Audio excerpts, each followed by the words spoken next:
Today is Manufactured Home Energy Modeling Training. I'm Danielle Amasia, and with me today I have Art Wilcox. And the session today is eligible for BPI CEU credits. The requirement is that BPI requires 60 minutes of attendance. Other than that, the format's going to be similar to other Academy sessions we've had in the past. We encourage questions. All questions can be asked in the question box, and after each topic, Art and I will pause and address the questions. This webinar will also try to display the questions as well. Let's get started. I'm Danielle. I'm the moderator for today. Art is the expert trainer. Art, can you say hi and introduce yourself?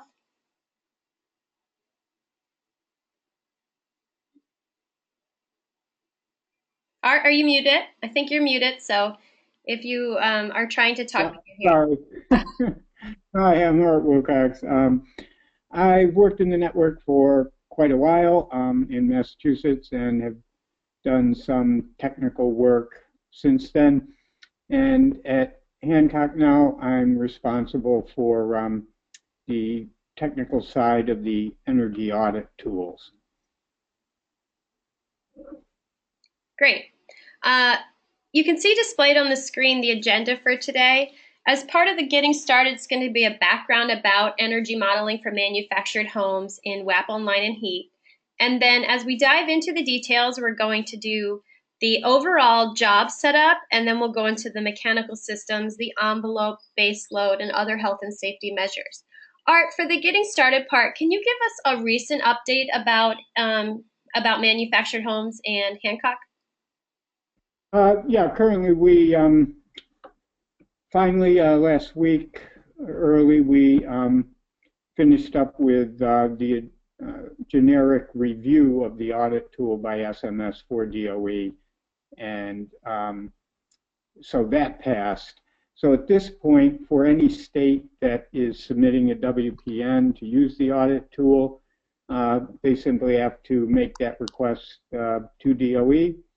And at that point, just as recently as this morning, I confirmed with SMS that when the state has their sample jobs in the audit tool, I'll generate appropriate output documents for SMS to review. So as soon as states get us, let us know that their request is in, that they're all set with their sample jobs in the appropriate site, we'll go ahead and generate the documents, review them, and send them over to SMS for consideration.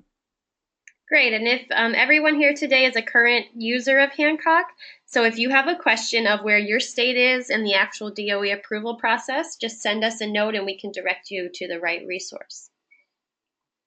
All right, let's start the training, the getting started part. I'm logged into WAP Online, and the first part of setting a home up to be energy modeled for manufactured home settings is when you add the client to make sure the building type is appropriately designated as either a rental manufactured home or an owner-occupied manufactured home. Art, what does this do as in regards to what's coming next as far as the energy audit data collection fields? Depending at the client information screen, if you select one of the items from the pick list that's mobile home, has mobile home in its description, then that will, once saved, that will, and you go to the audit info screen and select full audit, it will, based on those two inputs, direct all of the data into the mobile home modeling engine, and the same for single family. Great, so everything is pretty much the same on this screen, except you want to make sure you select mobile home, because if you don't, down the road, you're not going to get the manufactured home data entry inputs. And just as a reminder, just when you open up the audit info screen and take a look right at the top bar with the client's information, you will see whether it says mobile home. Just make sure that, you know how it is with cursors, you may accidentally pick the wrong one and enter data and then have to go back. And you can see that on my screen right now where I have correctly identified mobile homes using mobile home energy modeling. if this says mobile homes using something else, single family home, something is wrong. So you want to make sure this says mobile homes using mobile home energy modeling. The mobile home that we're going to train for you today is propane heated, and it's a double wide. It has electric DHW system. So Art, why don't we take a look at the energy consumption first, and maybe you can talk about the two records here, electric and propane. Okay, yeah. For any record that is selected for heat and or heating and or cooling and has a value in there, then you will be able to select appropriate measures at the audit screens, whether it's attic, infiltration, walls, so on. But most importantly, at the heating cooling dashboard, if you start there, as most data entry individuals do, your ability to select a record for propane is entirely dependent on having heating selected at this energy consumption screen. So always make sure that whether for heating or for cooling, or actually if you are going to enter lighting or fridge information and maybe billing it elsewhere, DHW, make sure you have a record in here for that usage so you can enter the information and select your measures run on the ES report. I added an electric record here. It's got a little bit over 10,000 kWh usage. We have a guide in Zendesk if you're wondering at any time how do you distribute total usage.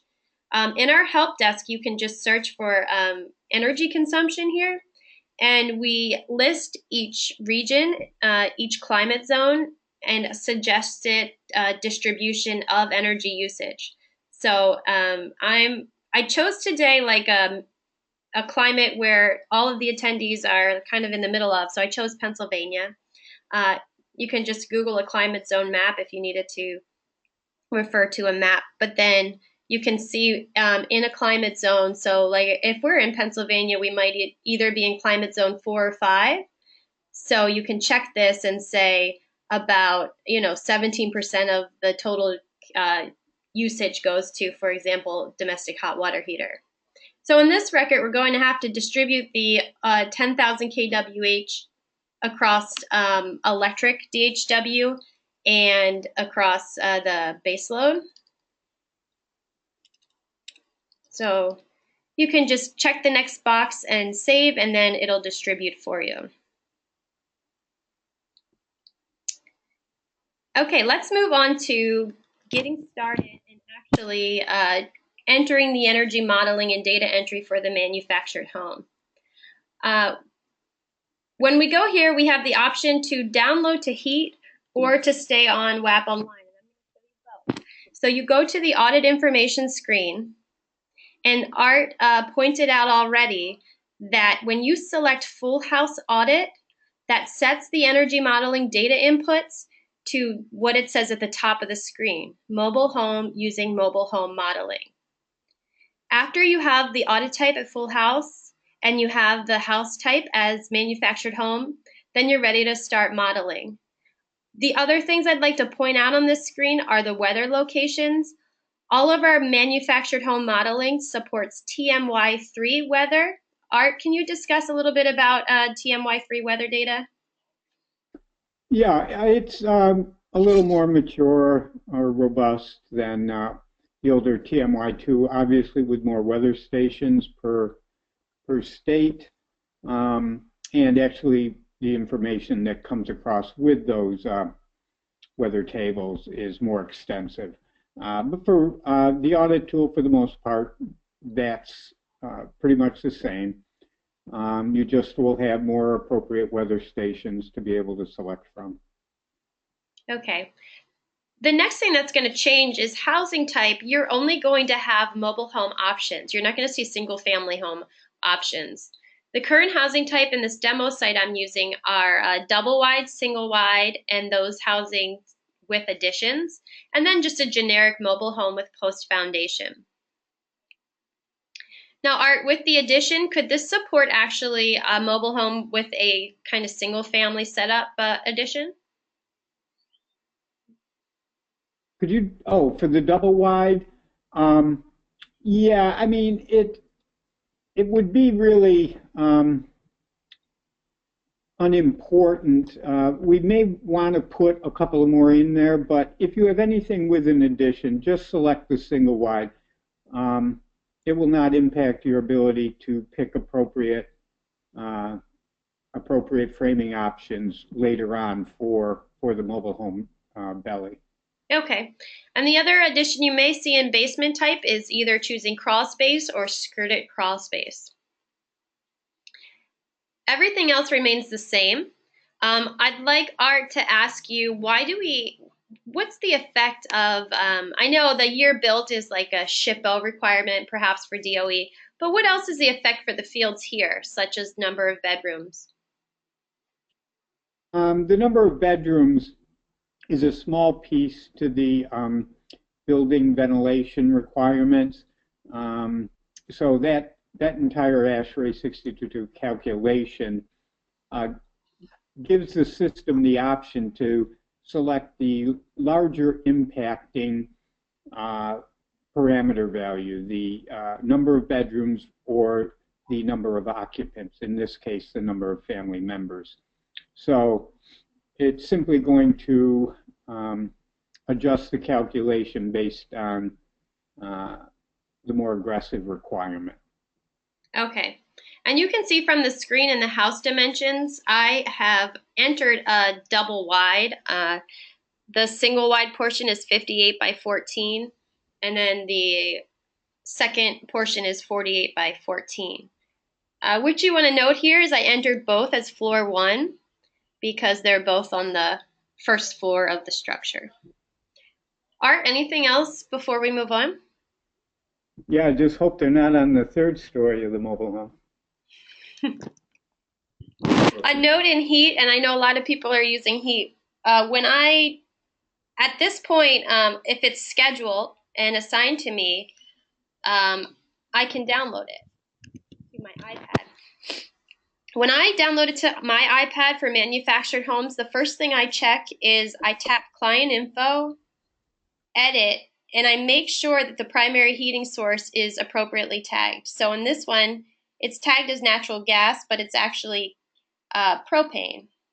So that's a quick hint there of data entry just to check for accuracy. Make sure you correctly have the primary heating source tagged. Okay, now looking at the heat dashboard and the weatherization WAP online system in the background. So far, we have entered house dimensions. In heat, to enter house dimensions, you have to set the weather station first. So you set the weather station and you complete the fields that we've already gone over in WAP online. And it's the same data entry for house dimensions. You'll see 2 entries for the mobile home double wide. Make sure to add new. You're tapping at the bottom and you're saving each row, because if you don't save each row, then what you're entering will override what you did before. All right, how is square footage used? How is the total square footage used throughout the model? Total square footage, again, when it's extended to impact the heated volume, that will affect building ventilation requirements and the display of air changes per hour. So the real key in entering house dimensions is to, as accurately as possible, reflect the footprint properly and make sure you have the floor heights correct. We definitely, through this screen, will be impacting heated volume calculations as well as the pressure boundary. So that's where the correct entry of basement sections or half stories you want to make sure you have those right. Again, they're not going to be hugely unless you simply have the wrong numbers in there. They will not be affecting air infiltration rates that much, nor will they be affecting other calculations related to measure SIRs. However, air quality related data collection and calculations are. Okay, thank you. And we have our first question, Art. Why are there 2 entries in the house dimension record?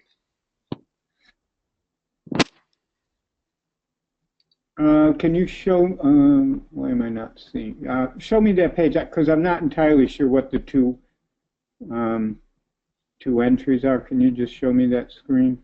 Yeah, so it's a double wide here, and it has floor 1 as 48 by 14. Oh, those 2 entries. That's, you wouldn't necessarily have to do that with a double wide, clearly. That will be up to the individual who may be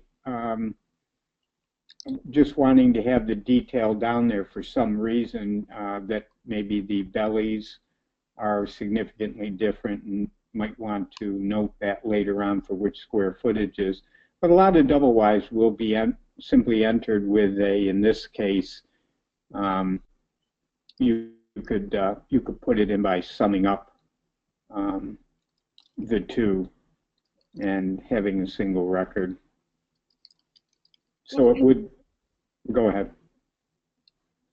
Okay, so you can either sum up the total to reflect 1 floor area, or you can add as many entries as you visually see to total up the area. The software will total up the area for you, so it's up to the auditor how they want to sum up the entry. Is that correct? Sure.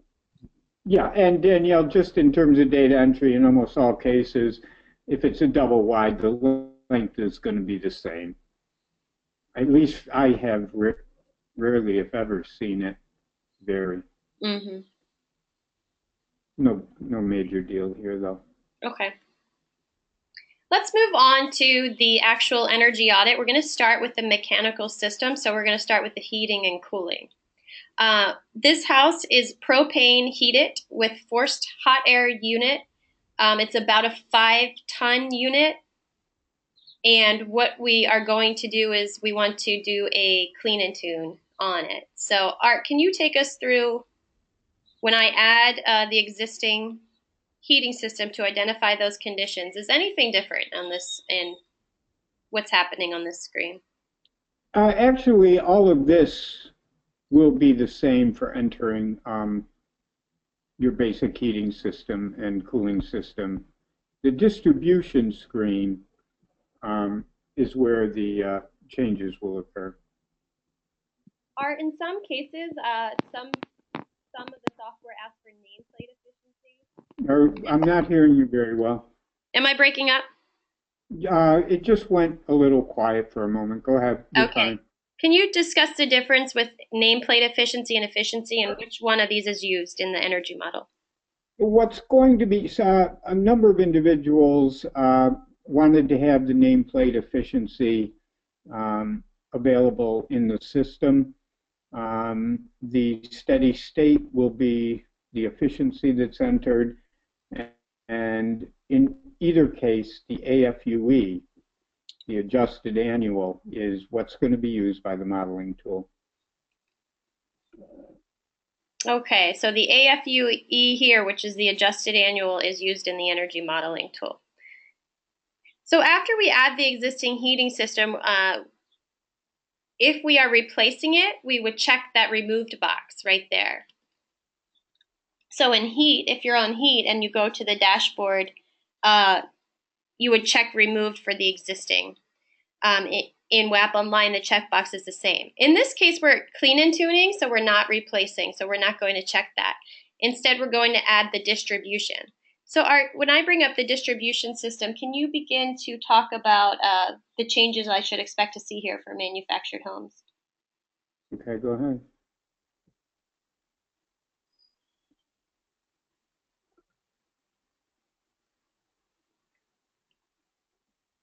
I'm slow today, sorry. There you go.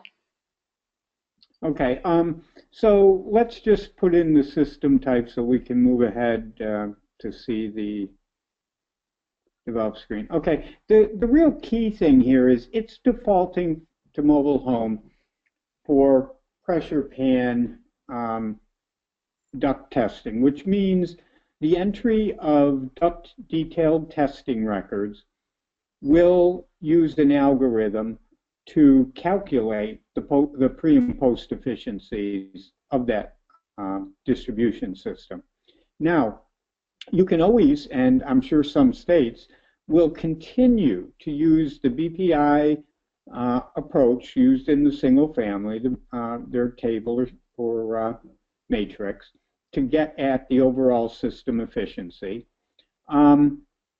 However, occasionally states will prefer for most of their mobile homes to use the algorithm associated with entering register pressure pan readings.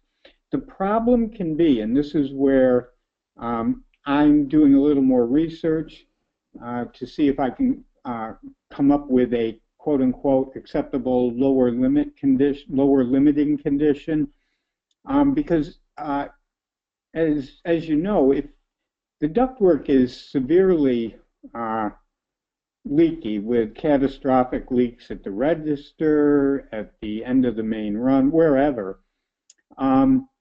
you can readily bring the overall efficiency by entering very high readings of over 20 for maybe 6 or 7 or 8 registers. It's going to bring it to 0. That's what the algorithm does. Now, in cases like that, it's advisable to simply, for diagnostic use, continue to enter your duct detailed testing records. So whoever's going to be correcting it will know which ducts and what the issues might be, how bad it is. But if you do find some in that condition, which you do, the algorithm right now will bring you to 0. And as you know, it doesn't go to 0. Obviously, the people are still living there and heat is getting into the heated volume, but that's primarily because a significant portion of it, maybe 40, 50%, is leaking into the belly above the insulation, most likely, and it's migrating back up indirectly through all the leaks in the floor and other areas, and is, getting you some level of comfortable enough heat. So we certainly don't want the algorithm at this point to be used for catastrophic mobile home ductwork. If you have those, use the BPI if your state's going to be using pressure pan when they can. I mean, if you have readings at the registers 2, 3, 4, 5, something like that, a fairly normal functioning distribution system in a mobile home, you're fine if you want to use the BPI algorithm. You think that may be more accurate. Because, for example, in that particular mobile home, you're having difficulty with mirrors or whatever, trying to characterize it according to the BPI standards. But just recognize that currently that's an issue, and going forward, I'm sure I'll be able to probably come up with some literature that will give us a good sense of worst case scenario. All the ducts are disconnected at the register, and it's leaking severely at the end of the run, but or elsewhere. And it'll probably be somewhere in the 40 to 50%, but I need to do a little more work there. So that would be the best training recommendation.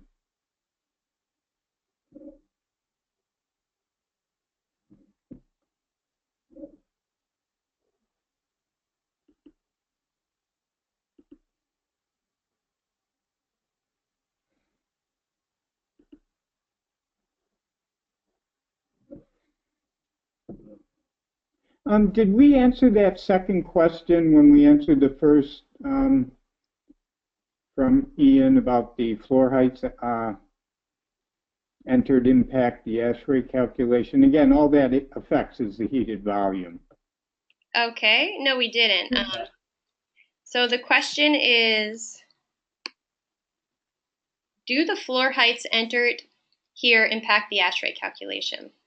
So the answer to that is yes, as it's calculating how much at the end of the day when all the other data is entered, there is an effect on the required CFM calculation. Okay. But there are many other things as well that affect it. Great. And then finally, to go over the two avenues of calculation are. You faded again. Oh, okay. Never mind. Go ahead. Can you hear me? Yeah, you're fine now. Okay. I was going to summarize the two avenues of duct calculations. Art discussed pressure pan versus BPI. BPI is when the BPI radio button here is toggled on, and it just estimates the total percentage within and outside of the envelope to calculate the efficiency. Pressure pan, on the other hand, duct testing at the register. Art, can you maybe give me some example values to put in here? Yeah, for normal ducts, the post defaults to 1 simply because a couple of states indicate that's the lower limit they're expecting to get through very strong, aggressive duct repairs and sealing and insulation. So you could put in anything probably somewhere less than, let's just say 5. It could be a little more than that. But when you have 7 or 8 records here, that's where I was saying at 25 and above or 20 and above, that's where you really should be using the BPI matrix, selecting for catastrophic leaks, you know, and going with that efficiency rather than the algorithm here that will push it far lower than it is. Technically, it is leaking at that rate, but as I mentioned, it's being captured and radiating upward to, in a sense, mimicking an efficiency that's higher than 0.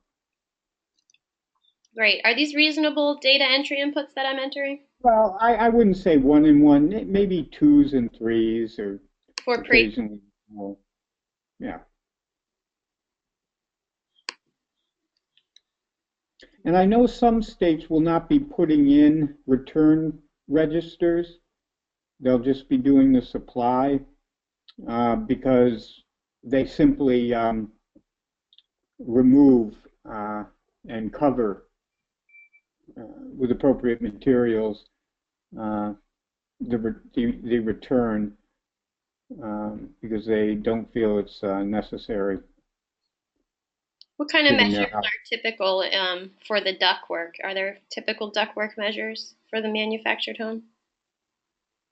Well, yeah, there are some in there. How about risers, boots? Yeah, I suppose you could do that. I'm not sure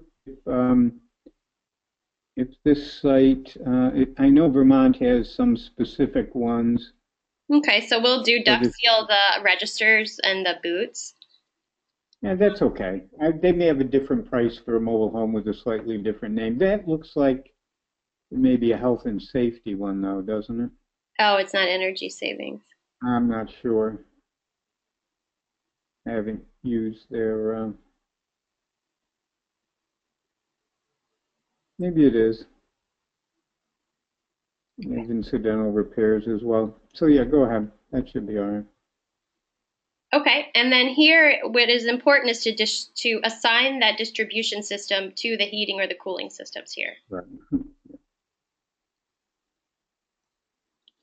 So on heat, you have the same data entry inputs. You can assign it here, and then you can choose duct or BPI. Art, okay, let's go to, what do you want to do next? The attic? Sure. We'll just run right through them.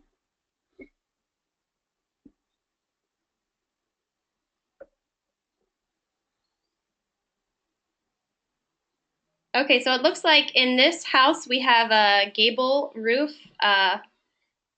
This auditor put the two attic sections two Hmm. separate, but I'm guessing Yeah, you can just do one entry, right? you could possibly you could. If that's the way the auditor entered it, I'm assuming they had a good reason, so that's fine. Okay, so let's do the gable roof and go ahead, tell me what I'm doing here. Okay, just put in an appropriate length out for this one, 48 by what was it, 14. You're going to have two of them. If you want to add it up, you can, but And then what does edge height mean? okay, that's the height at the wall. Uh, if you're picking it's more important in most cases for a bowed um, attic, which maybe only 16, 18, 20 inches at the peak height. Um, but we do have to enter them all because we want to make sure we're calculating properly um, the R value, which in mobile homes is almost uniformly going to be irregular. Um, you're, especially at the edges and moving up to the peaks. So we don't want to overestimate the R value uh, by assuming the peak height all the way across the attic. So is like 12 inches reasonable here or At less? the edge, I'd say 6 to 8, maybe. I mean, it really depends on the stock, how new it is, what climate it was meant for. And what about a peak height? You can I'll put 20, 24, something, anything like that. And you'll see now the roof types actually have some prefixes. SB is site built, MH is mobile home. How do these all interact in the calculations? Edge, peak. The roof type is going to impact the overall calculation of the R value of the insulation that's entered, at the insulation and type and depth. Because for every insulation type, you have a different R value per inch. That then feeds into the calculation of the overall volume of the attic, which comes from peak height and edge height and length and width. And that's also impacted by the roof type. The roof type has a certain angle to it and exposure to the sun, and we are calculating on the mobile home side, unlike the single family, which it wasn't considered required. We want to calculate an attic space temperature because of the lesser amount volume of the attics. Those attics become much warmer. So you want to have that considered in the algorithm. So that's why we've done this. And then maybe explain framing, and then we'll get to some attendee questions. Yeah, the framing option also impacts the overall R value in the attic, simply because of the amount of framing and what its characteristics are in terms of affecting the overall R value. That has the same sort of an impact as it always has. All right, let's get to some questions. There's two new questions, 3 and 4 art, and they may Mm-hmm. be the same question. You can decide that is, how do you deal with a roof over roof? And then how would you model a pitched roof that is built on top of a factory roof?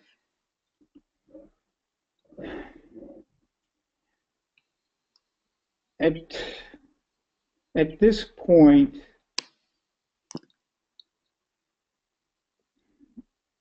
I would be entering the characteristics of the overall volume. Basically, what's happening here is the key roof to the roof material and the roof angle and type to affecting the sun is the actual roof that is interfacing with the outside air and solar gain. So that's the first. What the roof that has been encapsulated is simply going to be potentially considered as another framing option with potentially a greater amount of R value reduction due to all of that framing reducing further the volume that can actually be insulated. So at this point, you can ignore it. It's going to be a relatively small impact, but I'm making a note of it, and I'll check in ASHRAE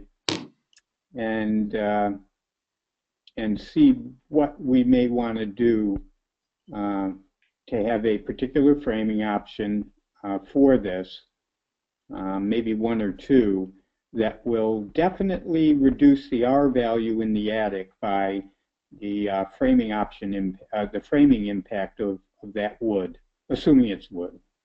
So you're suggesting ignore the impact of one of the roofs of the factory roof? Or? The roof that's covered for now, you can ignore it, yes.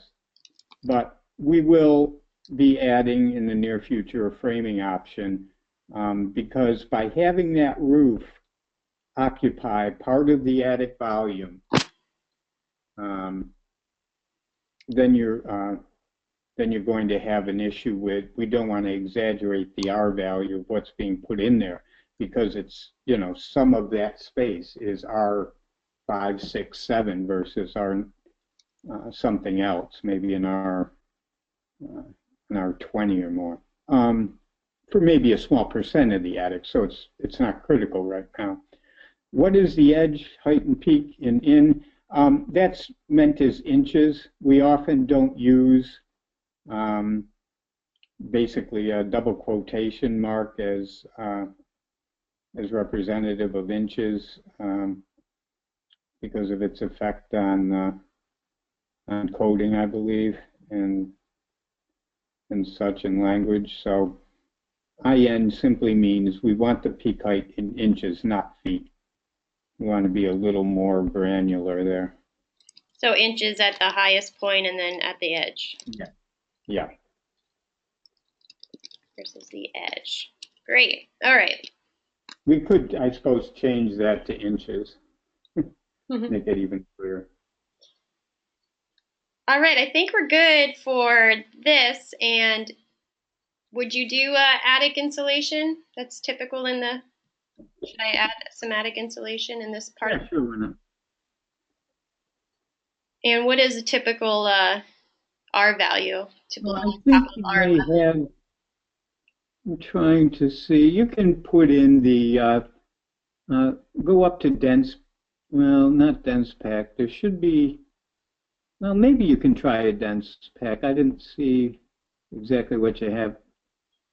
Yeah, try that. That's fine. He normally selects a 49 for as many of his mobile home attics as he can. And if you get an air... we had the peak height at 20. See if making that 30 will allow that to fit. So what it's saying is it checks that the measure I added can fit within the height that I defined? Right. Okay. We have a couple more questions on the same thing about the two roofs. The first one is, would you insulate the upper roof, or would you treat it like an attic space? That's a protocol that may vary depending on your ability to get in there. If you're not going to be not able to insulate right above or below the first roof, maybe that's fully insulated already and they've built over it.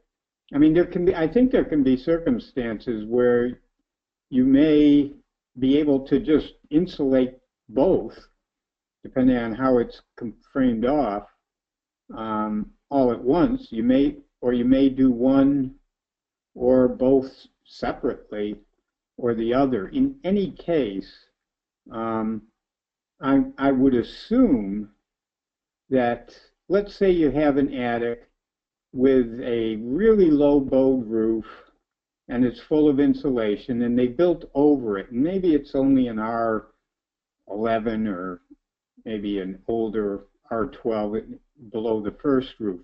They built over it. So then you would simply put in the existing condition as being whatever's under the first roof, and then fill the rest in the second roof.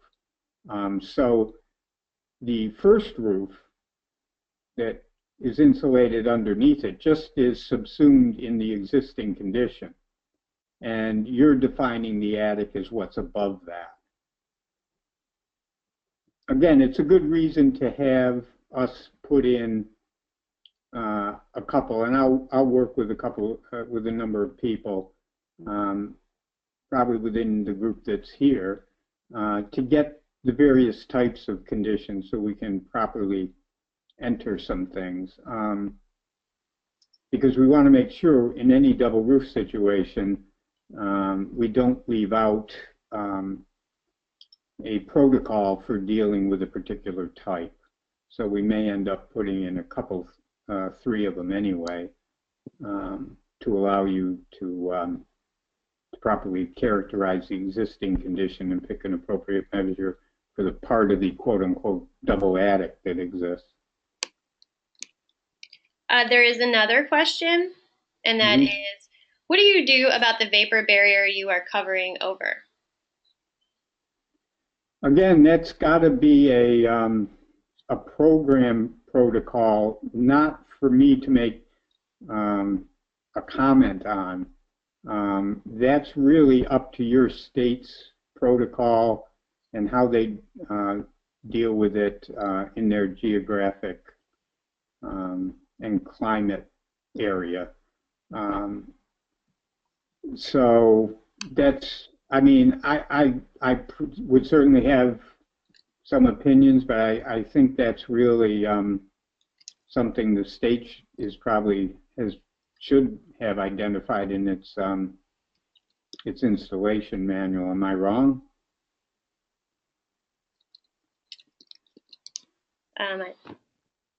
I don't know. I think they come maybe. I just don't want to step on anyone's. Yeah, the question comes from Pennsylvania, so we can actually reach out to them afterwards. Yes, I think that's a good idea. The comment on Pennsylvania is that their SWS standards do not recommend insulation over the bowed. How do you say it? Bowed or bowed roof? Bowed. Bowed roof. Yeah, I can. That makes sense. I've seen a number of other states that do the same thing, and there are good reasons for it. It may be considered minimally impacting for a lot of reasons. There was also a comment, Art, that we're moving fast. So if we want to, we can just take a minute to show what we did so far. So far, Sure. We pretty much did the same thing as we would a single-family home, except in the duct system. What did we do differently for the distribution system? Well, in this instance, you selected the BPI, I believe, didn't you, or did you? No, you. Well, I did pressure pan on the WAPO line. Yeah. So let's close this. You picked a measure, and let's look at the impacts of these things.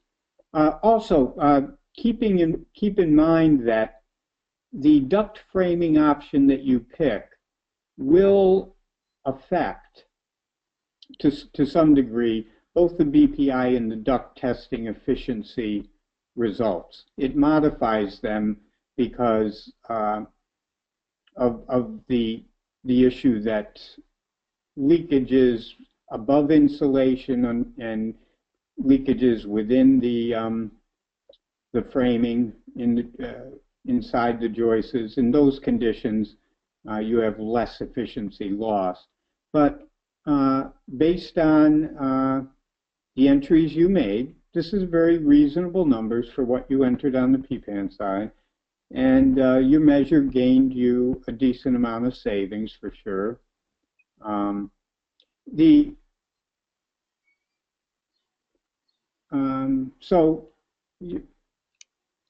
There's really very little difference. You could have easily gone in here and just used the BPI values and come up with probably slightly different pre and post efficiency differences, but not much. But this was a case where there were not multiple catastrophic leaks entered, and it wasn't driving the pressure pan testing approach to define efficiencies too low.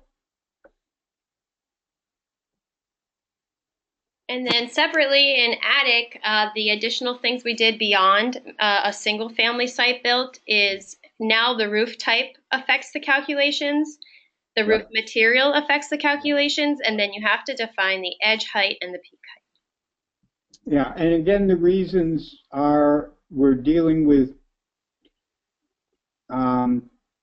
determining an average seasonal and overall annual space temperature in the attic. Much like with the complex basements underground that we do on the single family side, we calculate a space temperature impacted in great part by the soil temperatures, seasonally and annualized. So solar gain is affected by the geometry of the attic, as well as the roof material, how much sunlight is going to be absorbed versus reflected. And the peak height and the edge height help give us a reasonable adjustment to the volume of the attic. It's not just a big rectangle anymore. It's maybe significantly less than that in both attic conditions and others. Great. Now I went ahead and started entering the second attic part to just speed up some time. Mm-hmm. What do we treat insulation? We chose a dense packer. 49, yeah. Okay, so if we take that to 49. I think that's good enough.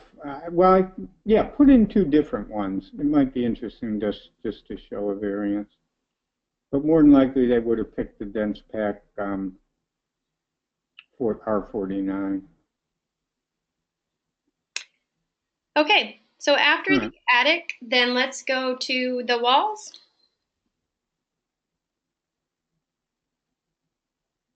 So Art, what would the data entry look here for our dimensions?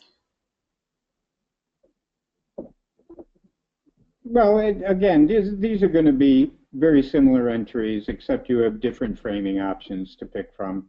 The orientation's the same as always with single family. Section names, you enter them yourself as appropriate. Lengths and widths will be consistent with the dimensions you've entered.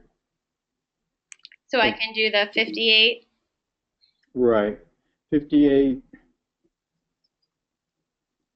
The thing is, there's another one that's 48, so, and both of these are 14, so there'll be two records at 14 and one at 48 and probably another one at 10. Okay. Anything? Go ahead. Yeah, there's literally nothing different about entering walls. you just simply have different framing options to select. You picked actually one that would be used for the site-built, if a site-built one was built. So can you reselect the framing option? Oh, yes. It's not a big deal. The actual data entry will obviously allow you, because there can be additions, of picking a mobile home wall framing option, and the R-value impacts of the framing of mobile home walls. They're different, a little bit different than for site built. Okay. But entering the sections and putting windows on them, yeah, you probably more than likely select fallacy windows a little more often in older mobile homes, but these, go ahead. You'll see that the entry defaults to the previous entry to help save a little bit of data entry time. So the next entry I make defaults, and then you can just change the dimension if you need to. Are you saying I need 8 wall entries here because of the way I did dimensions, or do I need? Well, I mean, no. I mean, you could simply put in one wall at 48, 2 at 28, if you wanted. It depends on how you want to do that. But since clearly the lengths of these two are different, 48 and 58, you're going to have a little L to deal with. So you'll have another 10 by 8 wall at least. Okay, and where would you like to go next? The basement? Let's. What I normally do is I create the windows and doors first. I mean, everybody probably here has their own approach in single family, but it's always a little easier, unless every window is different on every wall. Create the windows and doors first, and then only go to the wall page once, enter that information, and pick the appropriate windows and walls. As long as you define your window and walls so you know where to put them if they vary from wall to wall, it's very easy. It's a lot easier to do it that way, but that's just a thought. For time's sake, let's just add maybe one door and then a standard size window of the total. Yeah, nothing changes with those calculations. Okay, so this would be what's a standard size inches? 36 A door, I don't know, maybe in a mobile home, the width, yes, 34, 30, that's fine. That's pretty high. Maybe 80, 78 for a height. Again, it varies. So here you can rename the doors if you want to do, if the front and back doors are the same. You can rename anything. If you're doing any measures, you can add them there. The solar heat gain coefficient should be 0. We're going to want to make sure that defaults to 0 for people. Okay. That can be done in the admin section. I can do that. And then if we add, what's this? Maybe this is a typical window type, and yeah, sure, for older ones. And the size? To be honest, well, it's probably wider than that. You make it around 40 at least, I would think. Like maybe 50. Just put that in. They're probably, again, they vary. And height? I'd make it in 45. All right. But make it larger. Okay. That's all. The percent glass, and then defaults to 90 for windows and 0, I think, for doors. So Art likes to actually add windows first and then only go to wall once. You can do either way. You can add the walls first, and pretty much what I'm doing now is placing those windows on each wall. So let's say the north wall had one of the front doors, and maybe it had two of the windows.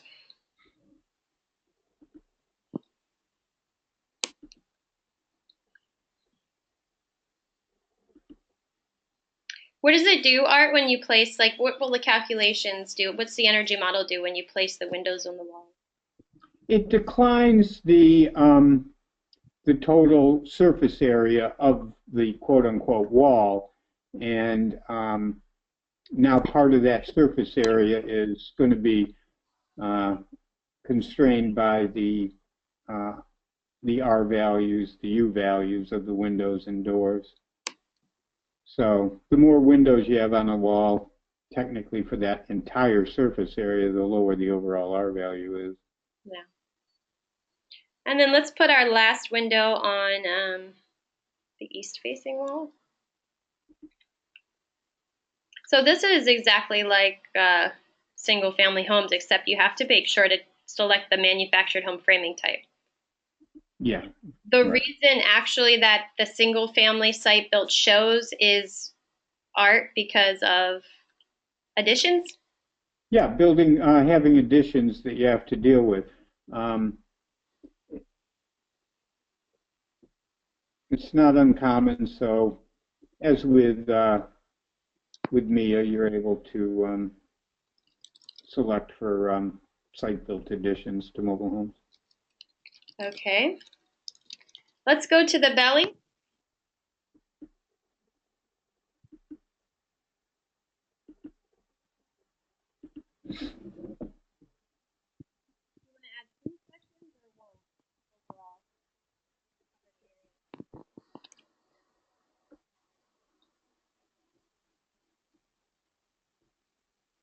Art, which one is here? Yeah, you can pick that one. That's fine. Okay. And then that's the framing type. Framing. And then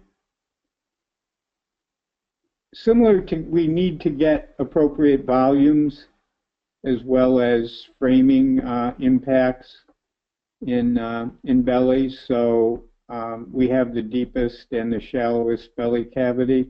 You know, shallowest might be 5 inches after you enter your lengths and widths.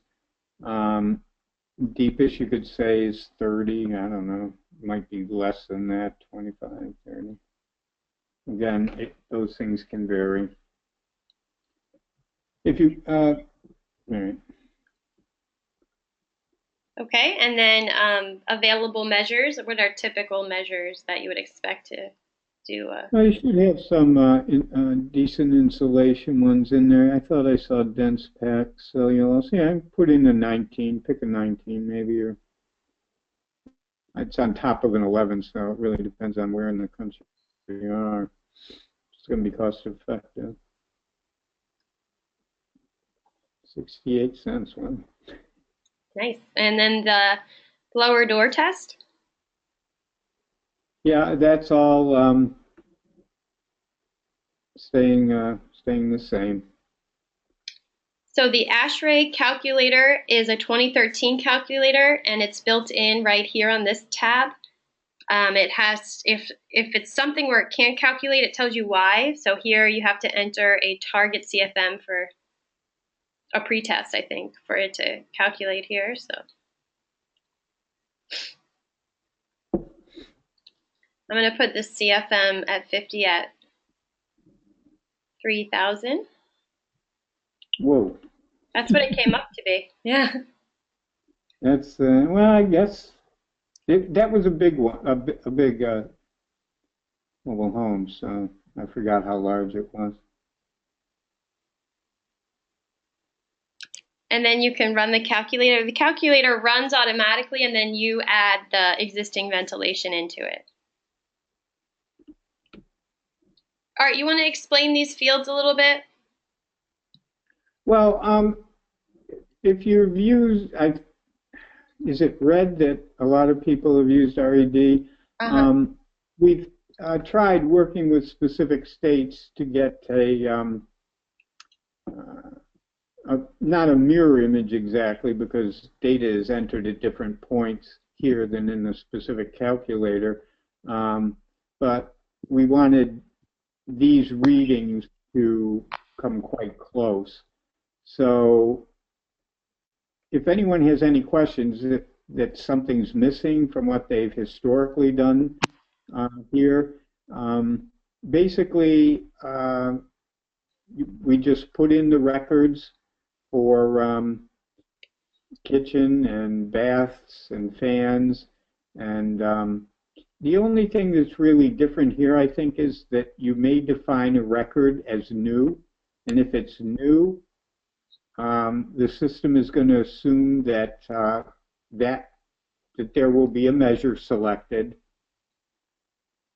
so that that will be there. And if you're underventilated, it will give you an indication that you're not, the house requires further venting. I don't know, and it'll appear in red underneath the installed mechanical ventilation fan capacity. It'll say additional fans needed. Yes, and it will say additional fans needed. So I think that, again, this is no different than how it's being used for current single-family applications. The real differences are, as everyone's probably noted, at the distribution records, you have two options. You can use the pressure pan approach to either just record the readings for diagnostic purposes and use the single-family BPI approach for efficiency, or you can select your pressure pan readings to give you pre and post efficiencies. Then the next difference is going to be Act 2 differences are at the horizontal surfaces, the attic and the basement. And that's where, for the basement, we want to be able to have information put in to give us an idea of the actual volume of that area, where the ducts are, where the joists run, because all of those things affect duct efficiency and measure insulation existing condition values, and so that'll affect belly SIRs, distribution measure SIRs. And for the attic equally, it's important to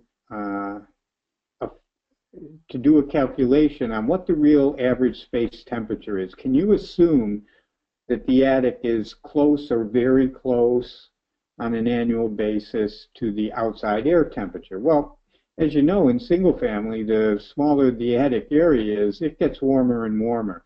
And with mobile homes, that area is so constrained in almost all conditions that the overall annual heat of that attic will impact the measure SIRs. So those three screens, distribution, attic, and basement, are the ones where you're going to see differences. In the others, you will see different framing options. That's for sure. But it all operates the same way. Each framing option has its own R value impact on that defined surface area. But data entry is the same. And air infiltration data entry is the same. And with non-electric fuels, you can do combustion, worst case depressurization and spillage test recording. The combustion test would be more like that furnace kind of tape that you're used to if you're testing a furnace. You can record that testing here. The CO test can be like if you're recording a certain burner, or just the ambient pre and post testing of the draft test here. Art, any comments around the combustion?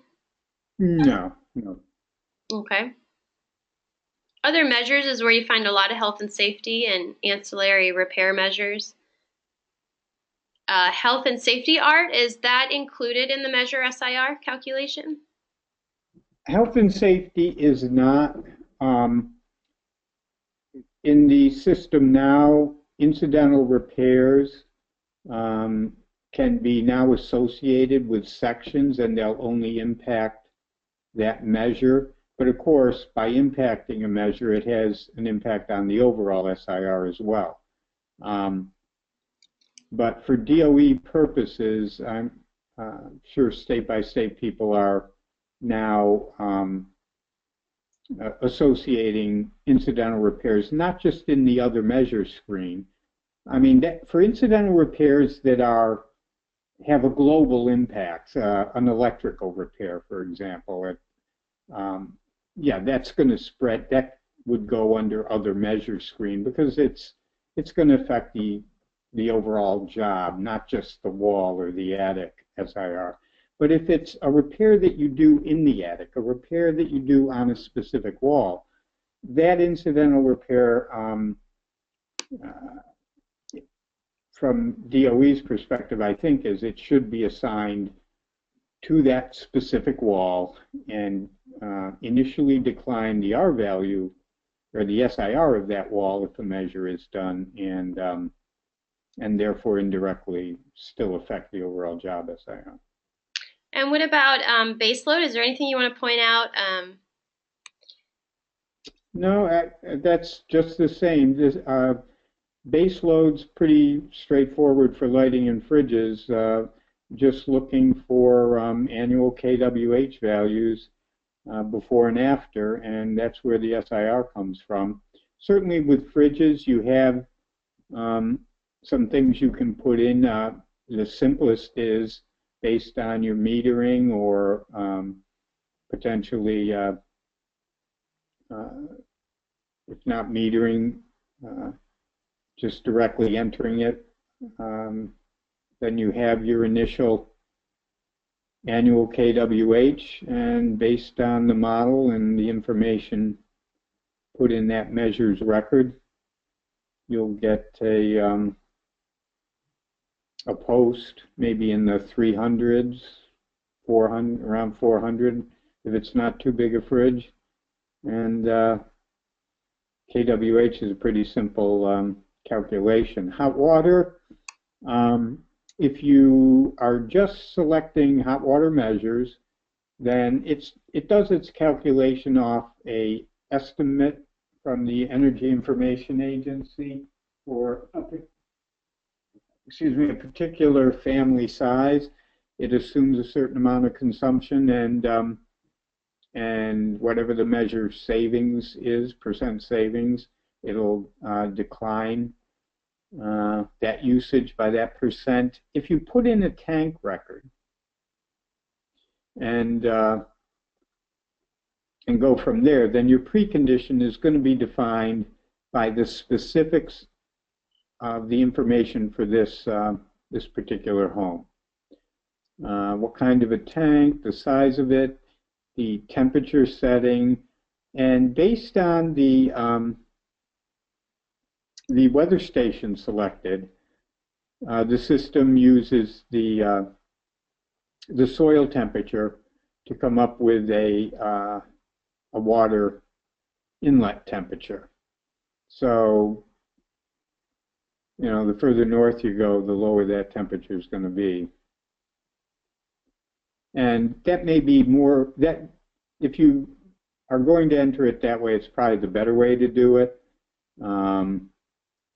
If you can enter good information, you have access to it, because it's going to be more specific to that home rather than some overall average for certain housing stock type in certain parts of the country.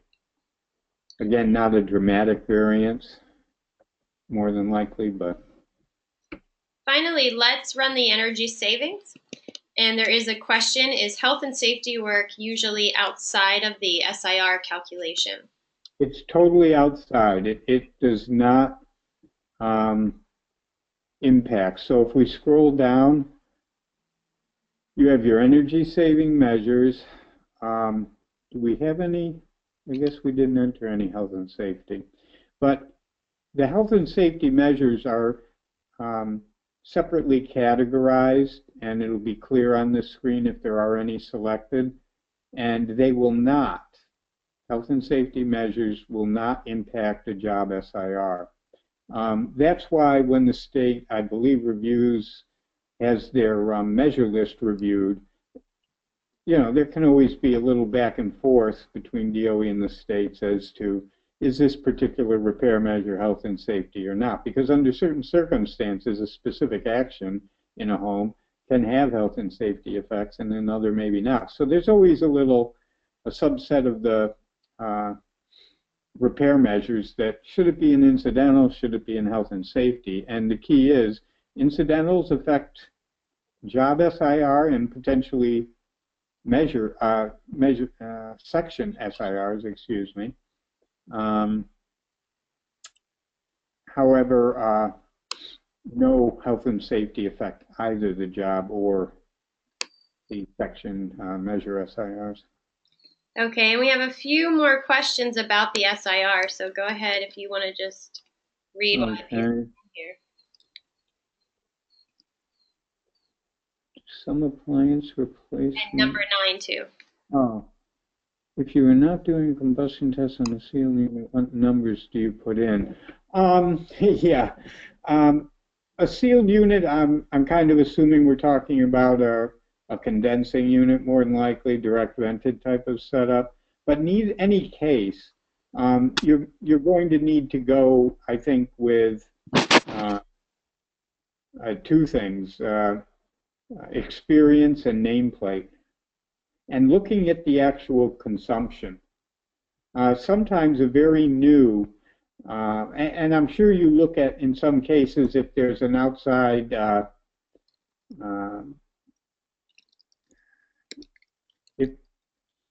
depending on how that sealed unit is defined, do you have an outdoor reset or whatever? If it's supposed to be a 92%, but you're seeing bills that when you run the modeling engine, it's really it's more consistent with 85%. I think you have to use your experience to go with what the nameplate and properly installed would have it to be, 90, 94, 92, 88. But then if you're seeing something different there, both in consumption and looking at the unit itself, I think you have to then tweak that nameplate sensibly. Great, and the next question, go ahead. Yeah, okay, do some appliance replacements not require an SIR? Will the system require SIRs? So Danielle, can we go to see an example of that? Are we talking about things like washers and, I mean, washers, I know I'm beginning to work in some places with utilities who want to get SIRs on washers. Well, I think, right, it does require an SIR unless the state sets it up as sets it up in the measure table, right? Measure table as a health and safety measure, and then it would not require an SIR. Maybe like a dehumidifier or something like that. Maybe it would require in some states and not require in another. If it's, or even within a single state, they may have a health and safety dehumidifier and an energy savings one, and one would be requiring the SIR, the other would not. That's just a measure table set up by the individual states in their offices. Good point, Danielle. Great. Are there any other? Okay. So what the examples are, like a cook stove and a washer. Oh, okay. In those cases, it's interesting. I just learned in a best practices environment in another state where utilities and DOE programs work together that they're looking to see if they can get washers to come out, if not full cost, to some level of significant rebate, to be to have SIRs that work, to encourage people to change them. I've always seen them as not being expected to be cost effective, so they would not. And what was the other one? The washer and the cook stove, was it? Yep. Yeah, cook stoves, I think that would more than likely, this is just one technical person's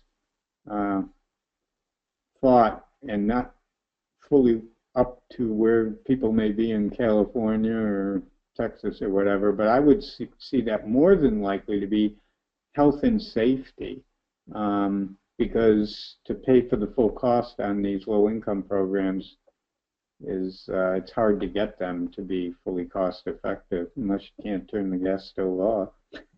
And that's still a health and safety issue. But again, these decisions will be made by each state's office and their specific conditions, the programs they have running, and all of that before they make a decision. And again, they can do it themselves within the measure table, or anyone on the sports side can walk them through setting it up the way they want. Okay. I don't see any more questions, so I think we can end the webinar there. If you have any questions, email us at the info address. These post usually 7 days after for BPI certification. I'm going to send out a webinar survey, so please take your time and fill it out. Art, any comments? Yeah, I just wanted to thank people for bringing up again the issue of double roofs, because it is possible for different states to have different protocols. The few that we had talked to in the initial setup, they were not going to be considering insulating above the second roof, but that may not always be the case. So I'm going to take a look at some framing options and deal with it. So if a particular state wants to go that route, they'll have a couple extra framing options to select from. So thanks for that info.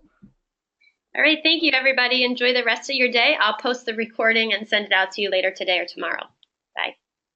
Thanks, Danielle.